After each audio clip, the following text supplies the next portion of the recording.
get you up to speed on the latest in sports. I'm Denise Tan. Organizers declined the country's appeal for roster changes in the Asian Games basketball tournament. With this, Calvin Abueva, Jason Perkins, Terence Romeo, and Motau Tua have all been ruled ineligible to play.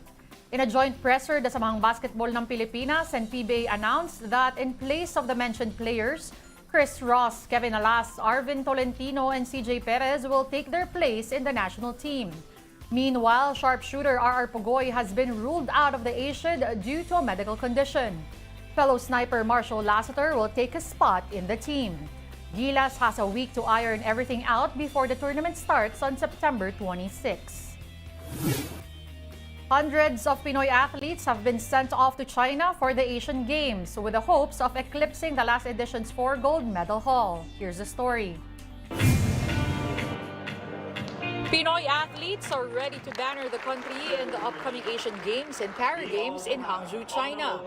A total of 396 athletes will be sent to the ASIAD, a bigger contingent than the 271 athletes who flew to Indonesia for the Games in 2018. Philippine sports officials are present at the PICC in support of the athletes. Among them is Philippine Olympic Committee President Bambol Tolentino and Senate Sports Committee Chair Bongo. Philippine Sports Commission Chair Richard Bachman is confident of Team Pilipinas' chances of bagging more medals this year. In the previous edition of the ASIAD, the Philippines won 4 golds, 2 silvers, and 15 bronze medals.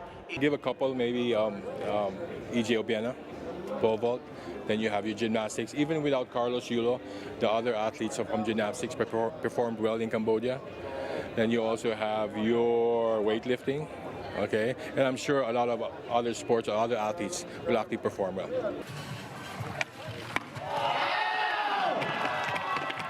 Margie Didal and EJ Obiena will be the country's flag bearers. Didal won one of the 4 golds in the 2018 Games, while Obiena is regarded as the best pole vaulter in Asia, having had the Asian record in the discipline. Pinoy athletes will be featured in 40 sports, including boxing. Members of the country's boxing team say they're feeling added pressure heading into the Asian Games. 2 finals berths for the men's team will merit automatic spots in the Paris Olympics next year, while a semi-final appearance for the women's team will result in Olympic qualifications as well.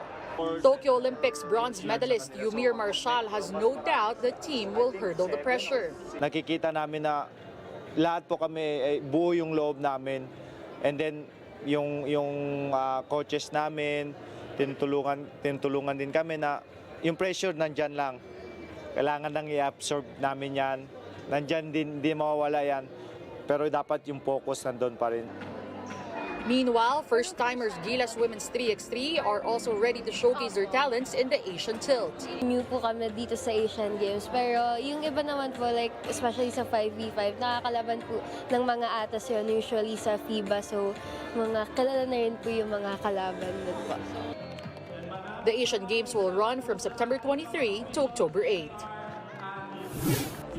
The pot just got sweeter for would-be gold medalists in the upcoming Asian Games. The Philippine Olympic Committee has pledged 1 million pesos in cash bonus for Pinoy athletes who will strike gold in the meet. This is on top of the 2 million peso incentive the government will give as mandated by law. Also, under the law, 1 million pesos will be given to silver medalists, while bronze medalists will receive 400,000 pesos. The additional perk is meant to encourage athletes more to replicate, if not surpass, the country's 4 gold finish in the 2018 edition of the ASIAD in Indonesia. We're taking a timeout. The Game on One News Now will return after a quick break. Stay tuned.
You're still watching the game on One News Now. I'm Denise Tan. Thanks for joining us.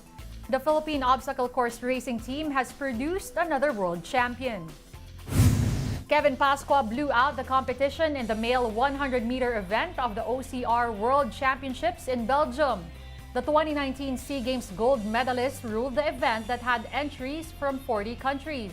Bets from Poland won the remaining spots in the podium. Pascua's teammates Precious Cabuya and Kaizen de la Serna also brought home medals in women's play, copping silver and bronze. Meanwhile, Maverick Ahanmisi is taking his talents to the Barangay Ginebra Gin Kings. Ahanmisi signed a 3-year deal with the PBA's most popular team. This was confirmed by his agent and Ginebra Governor Al Francis Chua. Details of the contract were scarce, but it was reportedly a max deal.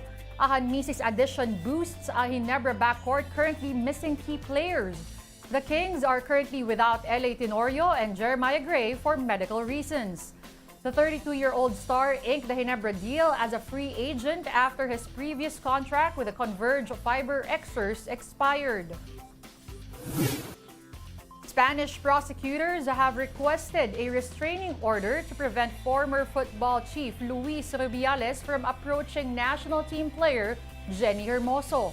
This is after an alleged unwarranted kiss after Spain won the FIFA Women's World Cup. More in this Reuters video. Spanish prosecutors have requested a restraining order against former soccer chief Luis Rubiales to prevent him from approaching national team player Jenny Hermoso. He appeared in court on Friday to be investigated for sexual assault after kissing her on the lips. 46-year-old Rubiales insists the incident on August 20th, after Spain's women's team won the World Cup final in Sydney, was consensual. But Hermoso told prosecutors that Rubiales kissed her without consent, while holding her head with both hands at the medal ceremony. If granted, the restraining order would prevent Rubiales from trying to contact Hermoso or coming within 500 metres of her. Rubiales did not speak to the media waiting outside after the closed-door hearing that lasted about an hour. He denied the accusations during the testimony. Rubiales finally quit as president of the Royal Spanish Football Federation earlier this week, having resisted previous calls for him to step down. No voy a dimitir. No voy a dimitir. But he remains unrepentant, saying he acted with consent in a moment of celebration and joy. Here's Hermoso's lawyer, Carla Val.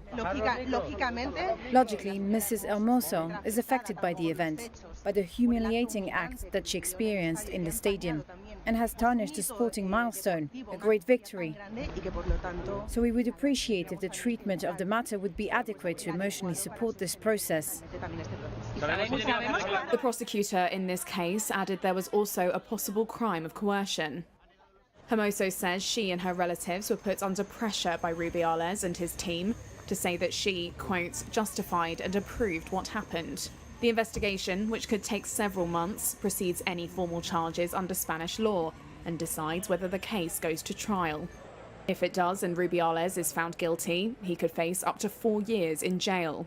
The incident has triggered a row over sexism in both Spanish sport and society, and prompted other women to come forward with reports of sexism and assault. Many players, sports bodies and politicians have backed Hermoso online in social media campaigns. Get your fill of the latest in sports at onesports.ph. Meantime, the Newsday continues later at 4:30 p.m. I'll see you then. I'm Denise Tan. We are One News.